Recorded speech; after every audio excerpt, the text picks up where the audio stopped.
মোদির বিরুদ্ধে এবার যুদ্ধ ঘোষণা করলেন তামিল অভিনেতা থালাপতি বিজয়। বিধানসভা নির্বাচনে চমক দেখিয়ে জয়ের পর তামিলনাড়ুর মুখ্যমন্ত্রী হিসেবে শপথ নিলেও বিপদ এখনো কাটেনি অভিনেতা থেকে রাজনীতিবিদে পরিণত হওয়া থালাপতি বিজয়। এদিকে আজ থালাপতি বিজয় বাধ্য হয়ে নরেন্দ্র মোদীর বিরুদ্ধে যুদ্ধের ঘোষণা দিয়েছে। ভারতে আজকে নতুন পরিস্থিতি হয়, মমতা ব্যানার্জি থালাপতি বিজয়কে সাহস দিয়েছে গোপনে। এবার ধর্মীয় উগ্রবাদের বিরুদ্ধে কঠোর অবস্থান নিলেন তামিলনাড়ুর নবনির্বাচিত মুখ্যমন্ত্রী থালাপতি বিজয়। এর মাধ্যমে দক্ষিণের রাজনীতিতে নতুন ইতিহাস গড়লেন তিনি। কিন্তু কি সিদ্ধান্ত নিলেন বিজয়? তবে বিজয়ের দল টিবিকে ক্ষমতায় আসতেও শত বাধা বিপত্তি উপেক্ষা করতে হয়েছে। মাত্র একটি আসনের জন্য ক্ষমতা হারাতে বসেছিল দলটি। তবে মুসলিম নারী ফাতিমা তাহলিয়ার সমর্থনেই আজ মুখ্যমন্ত্রীর আসনে বসেছেন থালাপতি বিজয়। তাছাড়া বিজয়ের দলে এমনও কিছু বিধায়ক রয়েছে যারা একাধারে ডাক্তার, সুনামধন্য খেলোয়াড় এবং জনপ্রিয় অভিনেতা। রাজনীতির দাবার বোর্ডে মাঝে মাঝে এমন কিছু চাল দেওয়া হয় যা শুধু একটি রাজ্যের নয় বরং পুরো দেশের ভবিষ্যৎ এবং ভাগ্য নির্ধারণ করে দেয়। চেন্নাইয়ের সেই ঐতিহাসিক দিন থেকেই দিল্লিতে নরেন্দ্র মোদীর ঘুম হারাম। 10ই মে 2025 তামিলনাড়ুর মাটিতে দাঁড়িয়ে জোসেফ বিজয় চন্দ্রশেখর যখন মুখ্যমন্ত্রী হিসাবে শপথ নিলেন, তখন থেকেই ভারতের রাজনৈতিক মানচিত্রে শুরু হয়ে গেছে এক নীরব ভূমিকম্প। কিন্তু এটা কি শুধুই তামিলনাড়ুর ক্ষমতা দখল, নাকি দিল্লির লাল কেল্লার দিকে পরিকল্পিত এক দীর্ঘযাত্রার প্রথম পদক্ষেপ? কঠিন একটি পদক্ষেপ নিয়েছে এবার থালাপতি বিজয় নরেন্দ্র মোদীর বিরুদ্ধে। সরাসরি নরেন্দ্র মোদীকে হুঁশিয়ারি করে এবং সে ক্ষমতা পাওয়ার পর থেকেই এমন কার্যক্রম করতেছে, সেই কার্যক্রমগুলো দেখে সারা ভারতবর্ষ অবাক হয়ে যায়। এই নিয়ে কিন্তু আজকে অসংখ্য ঘটনা ঘটে তামিলনাড়ুর মধ্যে, এক প্রকার ধ্বংসলীলা। এর মধ্যে মমতা ব্যানার্জিও থালাপতি বিজয়কে সরাসরি সাপোর্ট দেয় নরেন্দ্র মোদীর বিরুদ্ধে অ্যাকশন নিতে। আপনারা দেখতে পারবেন এই মুহূর্তে তামিলনাড়ুর অবস্থা এবং ভারতের রাজনীতির গোপনে যে অসংখ্য ঘটনা ঘটে সবকিছু দেখতে পারবেন এই একটি ভিডিওতে। চেন্নাইয়ের সেই ঐতিহাসিক দিন থেকেই দিল্লিতে নরেন্দ্র মোদীর ঘুম হারাম। 10ই মে 2025 তামিলনাড়ুর মাটিতে দাঁড়িয়ে জোসেফ বিজয় চন্দ্রশেখর যখন মুখ্যমন্ত্রী হিসাবে শপথ নিলেন, তখন থেকেই ভারতের রাজনৈতিক মানচিত্রে শুরু হয়ে গেছে এক নীরব ভূমিকম্প। কিন্তু এটা কি শুধুই তামিলনাড়ুর ক্ষমতা দখল, নাকি দিল্লির লাল কেল্লার দিকে পরিকল্পিত এক দীর্ঘযাত্রার প্রথম পদক্ষেপ? প্রিয় দর্শক, আজকের এই ভিডিওতে আমরা ডিপ নিউজ টিম উন্মোচন করব থালাপতি বিজয়ের সেই গোপন মাস্টার প্ল্যান, যা মোদী শাহ জুডি রাতের ঘুম কেড়ে নিয়েছে। 234 আসনের মধ্যে 107টি আসন জিতে একক সংখ্যাগরিষ্ঠতা অর্জন করেছেন একজন সিনেমা তারকা যার রাজনৈতিক অভিজ্ঞতা মাত্র 2 বছর। তিনি কিভাবে ডিএমকে, এআইএডিএমকে এর মতো দশকের পুরনো দলগুলোকে হারালেন? কিন্তু আসল প্রশ্ন হলো, বিজয়ের টার্গেট কি শুধুই চেন্নাই, নাকি তার দৃষ্টি এখন দিল্লির 7 রেসকোর্স রোডে? রাজনৈতিক বিশ্লেষকরা বলছেন, বিজয়ের শপথ গ্রহণ অনুষ্ঠানেই লুকিয়েছিল তার দীর্ঘমেয়াদী পরিকল্পনার ইঙ্গিত। তিনি স্পষ্ট করে বলেছেন, আমিই হব ক্ষমতার একমাত্র কেন্দ্র, কোনো জোটসঙ্গীর নির্দেশ নয়, কোনো দিল্লির ইশারায় নয়। তামিলনাড়ু চলবে জনগণের আশা আকাঙ্ক্ষায়। এই বক্তব্য কি কেবল তামিলনাড়ুর জন্য, নাকি এটি 2029 সালের লোকসভা নির্বাচনের ঘোষণাপত্র? মনে রাখবেন, 1977 সালে এমজিআর যেভাবে সিনেমা থেকে সরাসরি মুখ্যমন্ত্রীর আসনে বসেছিলেন, 2025-এ বিজয় সেই ইতিহাসকে আরো বড় করে লিখছেন। কিন্তু এমজিআর থেমে গিয়েছিলেন তামিলনাড়ুতেই। তাহলে বিজয় কি থামবেন, নাকি তার যাত্রা এখন পুরো ভারত জুড়ে? বিজয়ের প্রতিটি পদক্ষেপ খুব সতর্কভাবে পরিকল্পিত। তিনি জানেন, দিল্লির গদি দখল করতে হলে শুধু তামিলনাড়ুর শক্তি যথেষ্ট নয়, দরকার সারা ভারতের জনসমর্থন। আর সেই জনসমর্থন পেতে হলে তাকে স্পর্শ করতে হবে ভারতের সবচেয়ে বড় ও সবচেয়ে অবহেলিত জনগোষ্ঠীকে। কারা তারা? ভারতের 220 মিলিয়ন মুসলমান, যারা আজ দাঁড়িয়ে আছেন এক অনিশ্চিত ভবিষ্যতের মুখোমুখি। সিএএ, এনআরসি, বুলডোজার রাজনীতি, হিজাব নিষেধাজ্ঞা, লাভ জিহাদ আইন প্রতিদিন যেন তাদের নাগরিকত্ব প্রশ্নবিদ্ধ হচ্ছে। এমন সময়ে বিজয়ের মতো একজন নেতা, যিনি নিজে খ্রিস্টান হয়েও মসজিদে গিয়ে নামাজ পড়েন, মুসলিম ভাইদের সাথে ইফতার করেন, রমজানে রোজা রাখেন, তিনি কি হতে পারেন সংখ্যালঘুদের নতুন আশার আলো? বিজয় বলেছেন, আমি মন্দিরে যাই, গির্জায় যাই, মসজিদেও যাই, এটা আমার অধিকার, আমার বিশ্বাস। ধর্ম মানুষকে ভাগ করার জন্য নয়, জোড়া লাগানোর জন্য। তামিলনাড়ুর নির্বাচনী ফলাফল বিশ্লেষণ করলে দেখা যাচ্ছে, মুসলিম অধ্যুষিত 23টি সিটের মধ্যে 19টিতে জিতেছেন টিভিকে। এটা কোনো কাকতালীয় ঘটনা নয়। মুসলিম ভোটাররা স্পষ্ট বার্তা দিয়ে জানিয়েছেন তারা বিজয়ের সাম্প্রদায়িক সম্প্রীতির রাজনীতিতে বিশ্বাস করেন। সোশ্যাল মিডিয়ায় ভাইরাল হওয়া একটি ভিডিওতে দেখা যায় বিজয় একটি মসজিদে গিয়ে ইমামের সাথে হাত মিলিয়ে বলছেন, আমার ভারত সবার, হিন্দু, মুসলিম, খ্রিস্টান, শিখ সবাই সমান নাগরিক। ভারতের মুসলমানরা দীর্ঘদিন ধরে খুঁজছেন এমন একজন নেতাকে যিনি কেবল তাদের ভোট নেবেন না, বরং তাদের সম্মান রক্ষা করবেন, তাদের নাগরিক অধিকার নিশ্চিত করবেন। এই বক্তব্য কি 2029 সালেও দিল্লিকে শোনা যাবে প্রধানমন্ত্রী বিজয়ের মুখ থেকে? ভারতের মুসলমানরা দীর্ঘদিন ধরে খুঁজছেন এমন একজন নেতাকে যিনি কেবল তাদের ভোট নেবেন না, বরং তাদের সম্মান রক্ষা করবেন, তাদের নাগরিক অধিকার নিশ্চিত করবেন। কংগ্রেস তাদের হতাশ করেছে, আঞ্চলিক দলগুলো ক্ষমতার রাজনীতিতে তাদের ব্যবহার করেছে, কিন্তু বিজয় ভিন্ন। তিনি যখন মসজিদে নামাজ পড়েন তখন সেটা কোনো ক্যামেরার সামনে নয়, কোনো নির্বাচনী প্রচারণার অংশ নয়, এটা তার ব্যক্তিগত বিশ্বাস ও সম্মানের প্রকাশ। তামিলনাড়ুতে তার প্রথম মন্ত্রিসভায় তিনি 3 জন মুসলমান মন্ত্রীকে গুরুত্বপূর্ণ দায়িত্ব দিয়েছেন, সংখ্যালঘু কল্যাণ মন্ত্রণালয়ের বাজেট দ্বিগুণ করেছেন, মাদ্রাসা শিক্ষার আধুনিকীকরণের জন্য বিশেষ প্যাকেজ ঘোষণা করেছেন। এগুলো কি নিছক রাজনৈতিক কৌশল নাকি একটি অন্তর্ভুক্তিমূলক ভারত গড়ার স্বপ্ন? যদি বিজয় 2029 সালে প্রধানমন্ত্রী হন তাহলে কি মুসলমানদের ভয় দূর হবে, তাদের সুরক্ষা নিশ্চিত হবে? কংগ্রেস তাদের হতাশ করেছে, আঞ্চলিক দলগুলো ক্ষমতার রাজনীতিতে তাদের ব্যবহার করেছে, কিন্তু বিজয় ভিন্ন। তিনি যখন মসজিদ বিধানসভা নির্বাচনে চমক দেখিয়ে জয়ের পর তামিলনাড়ুর মুখ্যমন্ত্রী হিসেবে শপথ নিলেও বিপদ এখনো কাটেনি অভিনেতা থেকে রাজনীতিবিদে পরিণত হওয়া থালাপাথি বিজয়ের।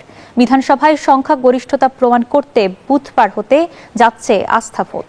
এর আগে রাজনৈতিক মহলে নতুন করে আলোচনা তৈরি হয়েছে সাবেক মুখ্যমন্ত্রী ও ডিএমকে প্রধান এম.কে. স্ট্যালিনের বাসভবনে নয়া মুখ্যমন্ত্রী থালাপাথি বিজয়ের সৌজন্য সাক্ষাৎকে ঘিরে। দুইজনের এই সাক্ষাৎকে কেবল সৌজন্য সাক্ষাৎ হিসেবেই দেখছেন না রাজনৈতিক বিশ্লেষকরা। তামিলনাড়ুর বিধানসভা নির্বাচনে বিজয়ের টিভিকে 108টি আসন পেয়ে একক বৃহত্তম দল হিসেবে আবির্ভূত হয়। এছাড়া বিজয় নিজেও 2টি আসনে জয় পান। তবে সরকার গঠনের জন্য প্রয়োজনীয় সংখ্যাগরিষ্ঠতা থেকে দলটি কার্যকরভাবে 11টি আসন পিছিয়ে ছিল। পরে কংগ্রেসের 5 জন বিধায়কের সমর্থন পেলেও সরকার গঠনের দাবি জানানোর জন্য আরও 6টি আসনের প্রয়োজন ছিল বিজয়ের। অবশেষে ছোট্ট কয়েকটি দল কিং মেকারের ভূমিকায় অবতীর্ণ হয়ে বিজয়কে সমর্থন দেয়। সিপিআই, সিপিআইএম, ভিসিকে এবং আইইউএমএল এর সমর্থনে বিজয়ের জোটের আসন সংখ্যা বেড়ে দাঁড়ায় 120-এ, যা সংখ্যাগরিষ্ঠতার সীমা অতিক্রম করে। তবে সরকার গঠনের পথ পুরোপুরি নিশ্চিত করতে 13 মে বিধানসভায় বিজয় সরকারকে সংখ্যাগরিষ্ঠতা প্রমাণ করতে হবে।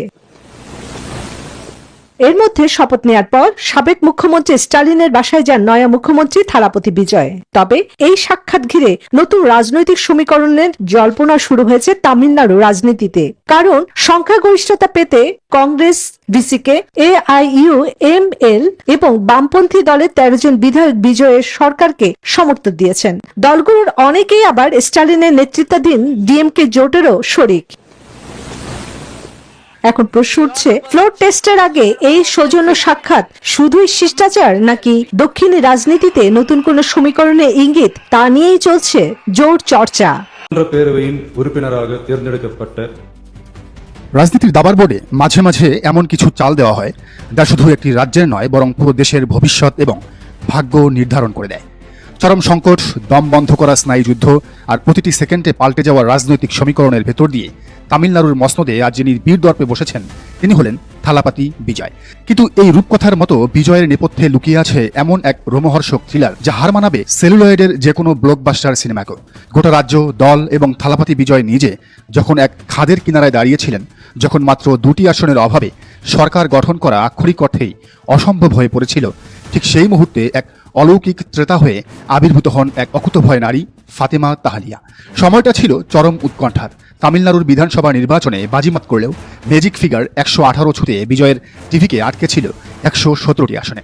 মাত্র একটি আসনের জন্য হাতছাড়া হতে চলেছিল পুরো রাজ্যের ক্ষমতা। আর একটু দেরি হলেই তামিলনাড়ুর আকাশে নেমে আসত রাষ্ট্রপতির শাসনের কালো ছায়া। বিজয়ের শিবিরে তখন পিন পতন, নীরবতা। সব আশা যখন প্রায় শেষ, ঠিক সেই চরম শ্বাসরুদ্ধকর মুহূর্তে রাজনীতির ময়দানে এন্ট্রি নিলেন ইন্ডিয়ান ইউনিয়ন মুসলিম লীগের নেত্রী এবং কেরালার এমপি ফাতিমা তাহালিয়া।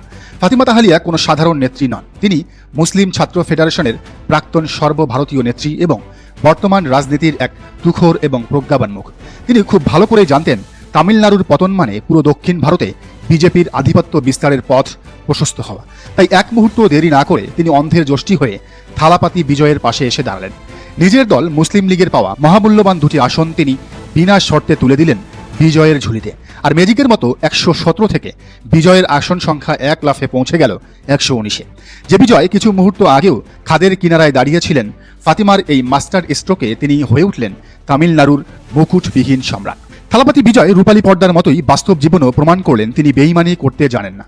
চরম বিপদের সময় যে ফাতিমা তাহলিয়া তাকে খাদের কিনারা থেকে টেনে তুলেছেন, সরকার গঠনের পর সেই ফাতিমার প্রশংসায় এখন পঞ্চমুখ থালাপতি। কিন্তু রাজনীতিতে শুধু মুখের প্রশংসাই যথেষ্ট নয়, থালাপতি বিজয় সেটা অক্ষরে অক্ষরে প্রমাণ করলেন। তামিলনাড়ুর শীর্ষ মিডিয়াগুলোর রিপোর্ট অনুযায়ী বিজয় তার নতুন এবং অত্যন্ত ছিমছাম ছোট মন্ত্রিসভায় সরাসরি জায়গা করে দিচ্ছেন মুসলিম নেত্রী ফাতিমা তাহলিয়াকে। এই সিদ্ধান্তটি তামিলনাড়ুর রাজনীতির ইতিহাসে এক যুগান্তকারী ভূমিকম্পের জন্ম দিয়েছে। ফাতিমা তাহলিয়ার এই মন্ত্রিত্ব পাওয়াটা কেবল বিজয়ের কৃতজ্ঞতা স্বীকার নয়, এটি হলো এক ঐতিহাসিক মাইলফলক। এর মাধ্যমে তামিলনাড়ু রাজ্য এই প্রথমবার একজন মুসলিম নারীকে মন্ত্রী হিসেবে পেতে যাচ্ছে। যেখানে পুরো ভারত জুড়ে মুসলিমদের কোণঠাসা করার এক নোংরা রাজনীতি চলছে, সেখানে একজন হিজাব পরিহিত তরুণী মুসলিম নেত্রীকে সরাসরি রাজ্যের মন্ত্রিসভায় জায়গা করে দিয়ে থালাপতি বিজয় দিল্লির অহংকারী শাসক দলের গালে এক বিশাল চপেটাঘাত করেছেন। রাজনৈতিক বিশ্লেষকরা বলছেন, বিজয়ের এই পদক্ষেপ পুরো ভারতের সংখ্যালঘু মুসলিম সম্প্রদায়ের মনে এক বিশাল আস্থার জন্ম দিয়েছে। বিজয় থালাপতির চমক এখানেই শেষ নয়। মুখ্যমন্ত্রীর চেয়ারে বসার পরই তিনি এমন এক ঘোষণা দিয়েছেন যা পুরো ভারতের উগ্র হিন্দুত্ববাদী সংগঠনগুলোর মেরুদণ্ড দিয়ে আতঙ্কের শীতল স্রোত বইয়ে দিয়েছে। ভারতের প্রধানমন্ত্রী নরেন্দ্র মোদী এবং তার দল বিজেপির কথিত মুসলিম বিরোধী এবং ডিভাইড অ্যান্ড রুল নীতির সম্পূর্ণ বাইরে গিয়ে থালাপতি বিজয় এক লৌহ কঠিন বার্তা দিয়েছেন। তিনি অত্যন্ত স্পষ্ট এবং কঠোর ভাষায় ঘোষণা করেছেন, তামিলনাড়ু রাজ্যের সীমানার ভিতরে কোনো মুসলিম নারী বা পুরুষের উপর যদি কোনো উগ্র হিন্দুত্ববাদী বা অন্য কেউ হামলা চালানোর সামান্যতম চেষ্টাও করে, তবে তার পরিণতি হবে ভয়ঙ্কর। অপরাধীদের এমন কঠিন শাস্তির মুখোমুখি হতে হবে যা পুরো দেশের জন্য এক দৃষ্টান্ত হয়ে থাকবে। বিজয়ের এই হুঙ্কার প্রমাণ করে যে তামিলনাড়ুতে আর কোনো মব লিঞ্চিং, গরু রক্ষার নামে হত্যা বা হিজাব বিতর্ক চলবে না। ফাতিমা তাহলিয়াকে পাশে নিয়ে বিজয় যে ধর্মনিরপেক্ষ এবং সুরক্ষিত তামিলনাড়ু গড়ার শপথ নিয়েছেন, তা ভারতের বুকে এক নতুন ইতিহাস রচনা করতে চলেছে। থালাপতি বিজয় যে শুধু গাল ভরা বুলি আওড়াতে আসেননি, তা তিনি প্রথম দিনই প্রমাণ করে দিয়েছেন। সামাজিক যোগাযোগ মাধ্যম এবং রাজ্যের মূলধারার সংবাদ মাধ্যমগুলোতে আরেকটি চাঞ্চল্যকর খবর দাবানলের মতো ছড়িয়ে পড়েছে। মুখ্যমন্ত্রীর চেয়ারে বসার প্রথম দিনেই তিনি রাজ্যের কয়েকশো মদের বার বা টাসম্যাক অবিলম্বে বন্ধ করার এক দুঃসাহসিক এবং বৈপ্লবিক নির্দেশ দিয়েছেন। তামিলনাড়ুর মতো রাজ্যে যেখানে সরকারের আয়ের একটি বিশাল অংশ আসে এই মদের দোকানগুলো থেকে, সেখানে এমন সিদ্ধান্ত নেওয়া আক্ষরিক অর্থেই পলিটিক্যাল সুইসাইড বা রাজনৈতিক আত্মহত্যার শামিল হতে পারে। কিন্তু বিজয় প্রমাণ করেছেন, টাকার চেয়ে তার রাজ্যের মানুষের সামাজিক স্বাস্থ্য, নারীদের নিরাপত্তা এবং যুব সমাজের ভবিষ্যৎ তার কাছে অনেক বেশি গুরুত্বপূর্ণ। হাজার হাজার পরিবার যারা এই মদের নেশার কারণে ধ্বংস হয়ে যাচ্ছিল, তারা আজ বিজয়ের এই সিদ্ধান্তে স্বস্তির নিঃশ্বাস ফেলছে। এটি কেবল একটি প্রশাসনিক নির্দেশ নয়, এটি হলো এক বিশাল সামাজিক বিপ্লবের শুরু। ফাতিমা তাহলিয়াকে মন্ত্রিসভায় এনে সংখ্যালঘুদের ক্ষমতায়ন, উগ্রবাদীদের বিরুদ্ধে জিরো টলারেন্স নীতি এবং মদের বার বন্ধ করে সামাজিক শৃঙ্খলা ফিরিয়ে আনা, এসব কি শুধু তামিলনাড়ুর জন্য? একদমই না। যারা থালাপতি বিজয়ের রাজনৈতিক প্রজ্ঞাকে শুধু একটি রাজ্যের মধ্যে সীমাবদ্ধ ভাবছেন, তারা বোকার স্বর্গে বাস করছেন। বিজয়ের এই প্রতিটি পদক্ষেপ হলো এক সুদূর প্রসারী এবং ভয়ঙ্কর নিখুঁত মাস্টার প্ল্যানের অংশ। বাংলাদেশের সঙ্গে যুদ্ধ ভারতের কাছে তো কয়েকদিনের ব্যাপার নয়, কয়েক মিনিটেই ফয়সলা হয়ে যাবে। যতটা জমি চেয়েছে ততটাই দেওয়া হবে। পশ্চিমবঙ্গের নব্য নির্বাচিত মুখ্যমন্ত্রী শুভেন্দুর বক্তব্যটি শুনুন। তিনি হুঁশিয়ারি দিয়েছিলেন, বাংলাদেশ দখল করতে নাকি তার কয়েক মিনিটই যথেষ্ট। একটি স্বাধীন দেশকে এভাবে দখল করে নেওয়ার হুমকি বিশ্বের আর কোনো নেতা আজ পর্যন্ত দেওয়ার দুঃসাহস দেখায়নি। সে সময় বিএনপি মেজর হাফিজ কি বলেছিলেন দেখুন। ভারত কেন আমেরিকা এসে কোনোদিন বাংলাদেশ দখল করতে পারবে না। এভাবে মেজর হাফিজ হুমকি দিয়ে বলেন, সাহস থাকলে দখল করতে আসো, এরপর দেখিয়ে দেব কত ধানে কত চাল।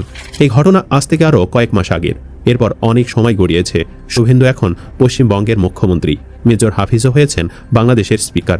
ধারণা করা হচ্ছিল সরকার পরিবর্তনের এই সময়ের মধ্যভাগে দুই দেশের সম্পর্কে শীতল হবে, কিন্তু আপাতত সেই ধরনের কোনো আভাস দেখা যাচ্ছে না। উল্টো মুখ্যমন্ত্রী হয়ে তিনি এমন কিছু সিদ্ধান্ত নিয়েছেন যা দুই দেশের উত্তেজনায় নতুন করে ঘি ঢেলেছে।